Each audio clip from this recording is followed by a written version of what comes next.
away from me. Back to me. Back to the sound of my voice. Back to the sound of my voice. Keep coming. Well, it may look like a video game, but it is all too real. A robbery suspect arrested after a high-speed chase on I-94. But getting this close to the action could come at a price. In just a few weeks, 600 Minneapolis police officers will be wearing body cameras, and other departments are lining up right behind them. But the rules about when and where these cameras should be used haven't even been written yet by state lawmakers. And Tom Leiden of the Fox 9 Investigators is here with some intense video and even more intense policy behind these videos. Right. I think when all this began, everyone was focusing on how it would capture police misconduct, right? But the issues are so much bigger than that. The video you will see tonight comes from Minneapolis police. What they provided was public and, with few exceptions, uncensored. On our own, we've made the decision to distort many of the faces you'll see, but it underscores a very real issue with these cameras. They capture everything. Police, us, our homes. So when you're watching, think about this. How much of what we show you tonight should the public get to see?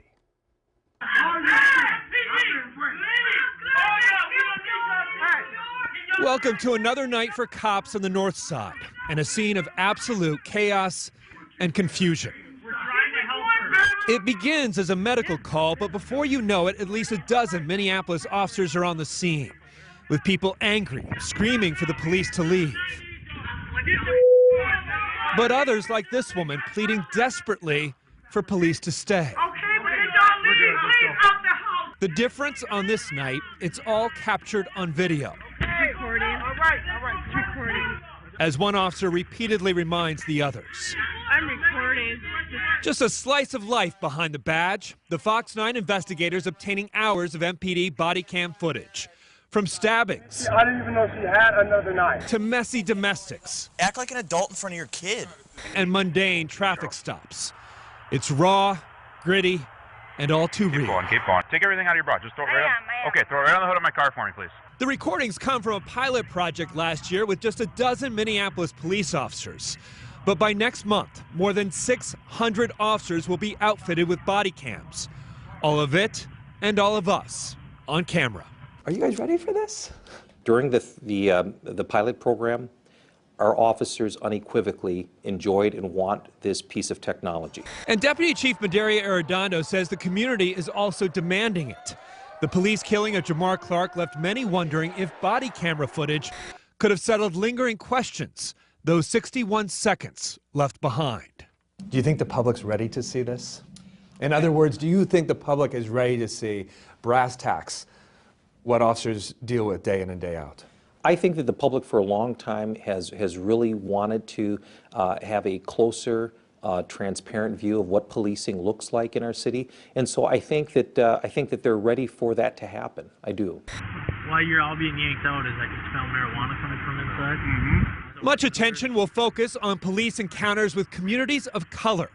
From a car full of black teenagers pulled over for not using a turn signal. And you have nothing on you at all with your name at all on it. Here, step back to my front of my vehicle for me. To a woman who gives police a false name. You do know it's against the law to give me incorrect information, correct? No, I didn't know that. I think you're full of crap. In almost every encounter, we see how respect can cut both ways. Turn around, put your hands behind your back. Why? Because you're lying to me. Again. Don't turn around on me. Get down here. You don't walk up behind a cop. You have exactly 5 seconds to get out of my squad car, or I'm going to pull you out of my squad car, and I'm going to leave you here, okay? Then there's the intoxicated homeless woman who refuses to get out of a squad car. Stop it, or you're going to go to jail. Do you understand me? Rock and roll. Only to be dragged out and left on the sidewalk in the freezing rain. I do not have a card. I've told you that. You have a nice day, ma'am. That looks bad, but I'm not sure if it is. Once again, body cameras can capture a moment, but what they often do not do is they don't capture the dynamics, the nuances, and they don't provide a lot of context. Who did it? And in so many cases, the camera finds victims at their most vulnerable. Where does he know? Where is he now? Just out the window. A woman calls police after she's been assaulted by a boyfriend. Her lip is split. There are bite marks on her arm. Is that a bite on the forearm too, ma'am? We're choosing to conceal the woman's face. Just gonna check to make sure he's not hiding, all right? But nothing for the camera is off limits. From the couple in a custody dispute. What did I do? Don't act like this. Just walk down the damn stairs. Act like an adult. To the woman living in Section 8 who wants her extended family kicked out. And we're the family just tries to get super money, and that's wrong. Even during a routine traffic stop, we see it all. Did you know you were on camera? I did not know I was on camera.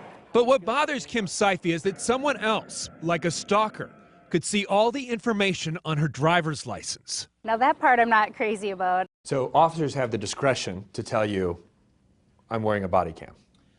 Under certain circumstances, now to tell you that they're wearing a body cam, yes, they do have discretion built into that. But they don't have to. They don't have to. No, under our current draft policy. Even if they're going into your home, they don't have to tell you, I'm wearing a body cam. Under our current draft policy, they do not. That MPD draft policy requires officers to activate the camera during everything from traffic stops to strip searches, but also gives officers wide latitude to deactivate the camera to protect informants or if requested by a victim or witness. And officers get to view the video before they write their report. But you know people are going to say, well, the officer got to look at the video before they wrote the report. Yes. I didn't get that chance when I wrote my statement. And we've certainly heard that, yes.